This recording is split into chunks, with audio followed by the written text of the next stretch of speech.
Daymond, John, welcome to Bentonville. Thank you, my friend, for taking some time here. It is an honor. I love coming here. I sold $800 worth of hats in 1 hour, and I realized at that point I was never going to work for anybody ever again. Came from the hood. I can't design. I'm dyslexic. Got left back in 7th grade. All that didn't stop me. So let's talk about Bentonville. You know, it's all about entrepreneurs in this place. It is. Obviously, Sam Walton started something special many years ago. From that energy and that innovation standpoint, what really stands out to you when you come to Bentonville? That's a good question. I don't think anybody's ever asked me that before, but I think that the community is the entire town and beyond. You know, you see that back in the days in maybe Detroit and some other places, but I don't think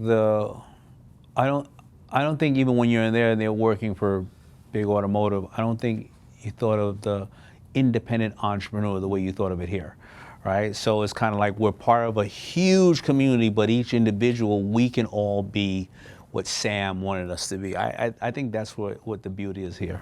From the first time you were in Bentonville till now, we like to think in town, you know, our energy is changing, whether we're creating a third space where people can come and not just live and work, but they can play as well. Yeah.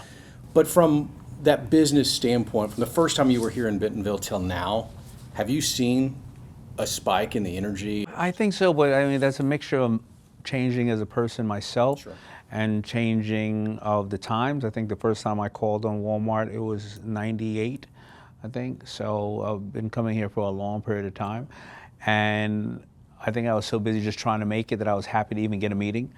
The buyers were always very, very accommodating to me, and they felt like they were rooting for me.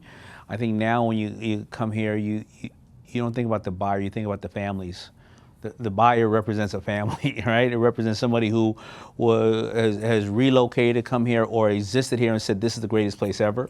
I've had a lot of conversations with people who said, oh yeah, we grew up together.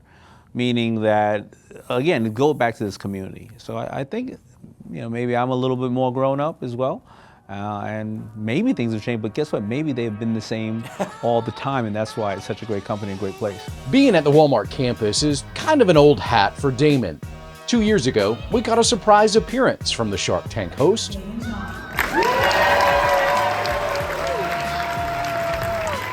But recently, he was the keynote speaker and collaborator at a Walmart business event. This is where small businesses, nonprofits, and government entities learned specific tactics for hopeful success. What will it solve? Sometimes you just look at the surface level. You talk about the importance of relationships when it comes to business. What makes a collaboration event like you're here for Walmart Business so special when you were taking questions, bringing people on stage with you? It was a unique couple hours that I witnessed this morning. What do you mean? What's so? That's what I do. That's what we love to do. That's what entrepreneurs do, right? They come together as a community. They come together as a community and say, wait a minute, I thought I was the only one that couldn't sleep over this. Wait a minute, you know, what we do as entrepreneurs and founders and people working in large organizations with entrepreneurial thinking, this is all of what we signed up to do. It is a pain in the butt, but guess what? It is worth it. You mentioned something, you couldn't do it by yourself. And small business owners are usually the people wearing 10 hats, right? Yep, I'm a product of small business. My dad built swimming pools. He sold swimming pools. Who was in the bottom of that hole digging it? My dad. Yeah. How do you teach people that it's okay to lean onto it? And I heard you say it several times. Guys, look around. They're all on your side. How do you teach people? By showing them your vulnerability, that they're not the only ones not sleeping. They're not the only ones who are risking it all. I think that's the beauty of Shark Tank, right? You see somebody thinks, acts exactly like your family that has it, they're risking it all. They shouldn't do it. Right. And then the next year they've either, you know, taken it to another step and another step and another step. And I think that is what we call the American dream. Now, in addition to building brands, hosting reality shows, and speaking to Walmart, Daymond is also an author, writing 6 books. 4 of them are bestsellers. My new goal is to teach families and children how to earn and how to save money to become sharks. Being broke forces you to be creative. It sure does. Your words in this book. The Power of Broke. Power of Broke. That made me think about my own story. And I don't know, I haven't written a book, but I'm assuming you're hoping that people reflect on the words that you say. My first TV job ever, Daymond, I was in a low-income, one-bedroom apartment with my boss.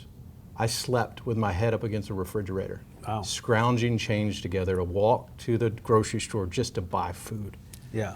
But for small business owners, those hurdles create successes. I wouldn't be where I am today. That's right. If I wasn't broke. That's right. Is that some of what you're pointing out in here is That's go through the pains to get to the finish line? The pain, that's it, right? You know, people have this idea that large companies, corporations, organizations have it all figured out, and entrepreneurs don't.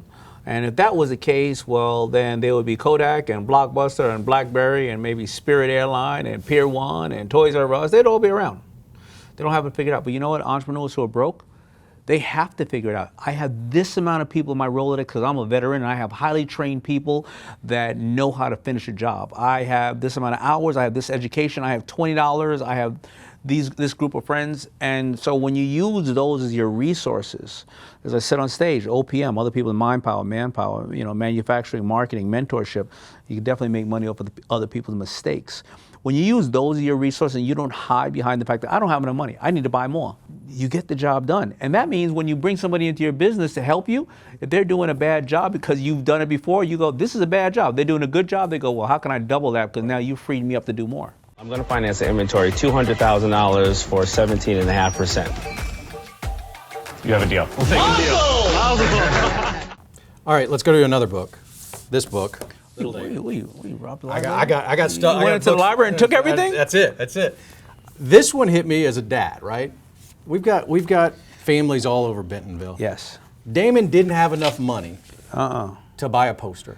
He didn't. How important of a lesson is that, though, for the generation right now that's growing up? I think this is important for us because we were never taught financial intelligence in schools, period, when all of us were growing up. We didn't know what compounding interest was. We didn't know what FICA was or taxes were. We just didn't know, right? And that is why this is extremely important for us as a country, because we need to teach our kids when they're 6, 7, 8, 9. You don't put a kid on the field and to play football and teach them at 18. You teach them at 6, 7, 8, 9.